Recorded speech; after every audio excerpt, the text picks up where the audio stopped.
آج ہم ایک ایسی کہانی پر بات کریں گے جو صرف ایک قبیلے کی نہیں بلکہ ایک عظیم سلطنت کے جنم کی ہے۔ ایک ایسا سفر جو صرف 100 سال میں ایک چھوٹے سے خانہ بدوش قبیلے کو دنیا کی سب سے بڑی طاقتوں میں سے ایک بنا دیتا ہے۔ ارطغرل سے لے کر عثمان تک یہ وہ 100 سال کی کہانی ہے جس نے تاریخ کا رخ موڑ دیا۔ تو سب سے بڑا سوال یہی اٹھتا ہے کہ آخر یہ ہوا کیسے؟ مطلب ایک معمولی سا قبیلہ اتنی بڑی دنیا کی سب سے طاقتور سلطنتوں میں سے ایک کیسے بن گیا؟ چلیے اس کے پیچھے جو وجوہات ہیں ان کو سمجھنے کی کوشش کرتے ہیں۔ تو شروعات کرتے ہیں اس عظیم سلطنت کی بنیاد سے۔ دیکھیں، اس کہانی کی شروعات ہوتی ہے 13ویں صدی میں، ایک ایسا وقت جب پرانی طاقتیں ٹوٹ رہی تھیں اور ہر طرف آپ کہہ لیں کہ افراتفری کا عالم تھا، اور اسی کیوس کے بیچ میں سے ایک نئی امید نے جنم لیا۔ ذرا اس دور کا تصور کریں۔ 13ویں صدی کا آغاز ہو رہا ہے اور منگول حملوں نے پورے علاقے میں ایک خوف پھیلا رکھا ہے۔ اسی حالت میں کئی قبیلہ صرف زندہ رہنے کے لیے سلیمان شاہ کی قیادت میں انیتولیا کی طرف نکل پڑتا ہے۔ لیکن اصلی گیم چینجر تب آتا ہے جب قیادت ان کے بیٹے ارطغرل غازی کے ہاتھ میں آتی ہے۔ پھر یہ صرف زندہ رہنے کی جنگ نہیں رہتی بلکہ ایک نئی طاقت کے ابھرنے کا آغاز ہوتا ہے۔ تو اب بات کرتے ہیں ارطغرل غازی کی، یعنی عدالت کے دور کی۔ دیکھیے، ارطغرل غازی وہ شخصیت ہیں جنہوں نے اس سب کی بنیاد رکھی۔ ہم انہیں اکثر ایک بہادر سپاہی کے طور پر جانتے ہیں، اور وہ تھے بھی، لیکن ان کی اصل طاقت ان کی تلوار سے کہیں زیادہ تھی۔ اور یہ بات سمجھنا بہت ضروری ہے۔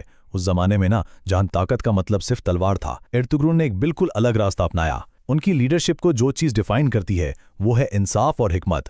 انہوں نے ایک ایسا سسٹم بنایا جس نے صرف ان کے اپنے لوگوں کو نہیں بلکہ سب کو تحفظ اور عدالت کا یقین دلایا، اور شاید یہی ان کی کامیابی کا سب سے بڑا راز تھا۔ تو انہوں نے کیا؟ دیکھیں، ارطغرل صرف ایک جنگجو نہیں بلکہ ایک بہت ہی ماہر ڈپلومیٹ بھی تھے۔ انہوں نے اس وقت کی کمزور ہوتی سیلجوک سلطنت کی مدد کی، ان کا اعتماد جیتا، اور انعام میں انہیں سوغت کا علاقہ مل گیا۔ اب یہ دیکھنے میں تو ایک چھوٹا سا زمین کا ٹکڑا تھا، لیکن اس کی اسٹریٹجک اہمیت بہت تھی۔ ایک طرف بائزنٹین امپائر، دوسری طرف منگولوں کا خطرہ، اور بیچ میں ارطغرل نے اس چھوٹے سے علاقے کو اپنے لوگوں کے لیے ایک محفوظ گھر بنا دیا۔ اور ان دو نسلوں کا فرق یہاں بہت خوبصورتی سے سامنے آتا ہے۔ یہ کمپیریزن پوری کہانی کا آپ کہہ لیں کہ نچوڑ ہے۔ اگر ارطغرل غازی نے بنیاد رکھی اپنی عدالت اور حکمت سے، تو ان کے بیٹے عثمان نے اس بنیاد پر ایک عمارت کھڑی کی اپنے ویژن اور جرت سے۔ ایک نے زمین تیار کی تو دوسرے نے اس پر وہ سٹرکچر کھڑا کیا جس نے دنیا کو ہلا کے رکھ دیا۔ چلیے اب آتے ہیں عثمان کے اس خواب پر جو دراصل ایک بشارت تھی۔ بنیاد تو رکھ دی گئی تھی، اب وقت تھا عمارت کھڑی کرنے کا۔ قیادت آئی ارطغرل کے بیٹے عثمان کے ہاتھوں میں، اور عثمان کے پاس صرف اپنے باپ کی بہادری نہیں تھی، ان کے پاس ایک خواب تھا، اور وہ بھی کوئی عام خواب نہیں بلکہ ایک ایسا خواب جو تاریخ بدلنے والا تھا۔ کہا جاتا ہے کہ عثمان کے اس ویژن کو اصل طاقت، یا کہہ لیں کہ ایک روحانی تصدیق، اس مشہور خواب سے ملی جو انہوں نے عظیم صوفی بزرگ شیخ ادبالی کے یہاں قیام کے دوران دیکھا تھا۔ اور یہ تاریخ کے ان لمحوں میں سے ہے جہاں ایک خواب حقیقت سے بڑا ہو جاتا ہے۔ اور خواب کیا تھا؟ خواب یہ تھا کہ ان کے سینے سے ایک درخت نکلتا ہے، ایک درخت جو بڑھتا جاتا ہے یہاں تک کہ اس کی شاخیں پوری دنیا پر پھیل جاتی ہیں۔ یہی خواب آنے والی عظیم سلطنت عثمانیہ کی سب سے پہلی نشانی بنا۔ تو یہ صرف ایک خواب نہیں تھا، اس کو ایک روحانی اشارہ سمجھا گیا، مستقبل کی ایک پیشن گوئی، ایک پیغام کہ ان کی نسل دنیا پر حکومت تو کرے گی، لیکن اس کی بنیاد ظلم نہیں بلکہ عدالت اور ایمان ہوگا۔ اس کے بعد ہم آتے ہیں سلطنت عثمانیہ کے قیام پر۔ اس روحانی اشارے نے عثمان کو ایک نیا مقصد دے دیا۔ اب وقت تھا اس خواب کو حقیقت میں بدلنے کا۔ تو عثمان نے عملی اقدامات شروع کیے۔ انہوں نے اپنا رخ کیا بائزنٹینی قلعوں کی طرف۔ پہلے کاراچہ حصار فتح کیا، پھر بلیجیک، ایک کے بعد ایک فتح سے ان کی طاقت بڑھتی گئی۔ پھر یعنی شہر کو اپنا نیا مرکز بنایا جو ایک بہت ہی سمارٹ اسٹریٹجک موو تھا۔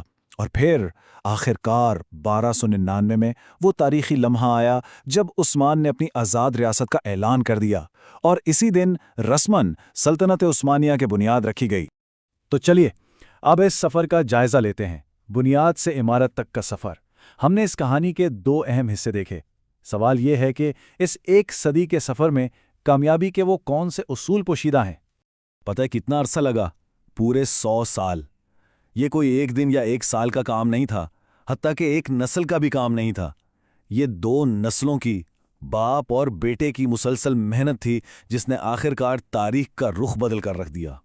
تو پھر اس پوری کامیابی کا خلاصہ کیا ہے؟ موٹا موٹا دیکھیں تو 3 بنیادی چیزیں نظر آتی ہیں۔ پہلا، ایمان کی طاقت جس نے انہیں ہر مشکل میں سنبھالے رکھا۔ دوسرا، عدل کا نظام جو ارطغرل نے قائم کیا اور جس نے سب کو جوڑ کر رکھا۔ اور تیسرا، ایک مستحکم، ایک سٹرونگ لیڈرشپ ویژن جو عثمان کے پاس تھا اور جس نے سب کو ایک منزل دکھائی۔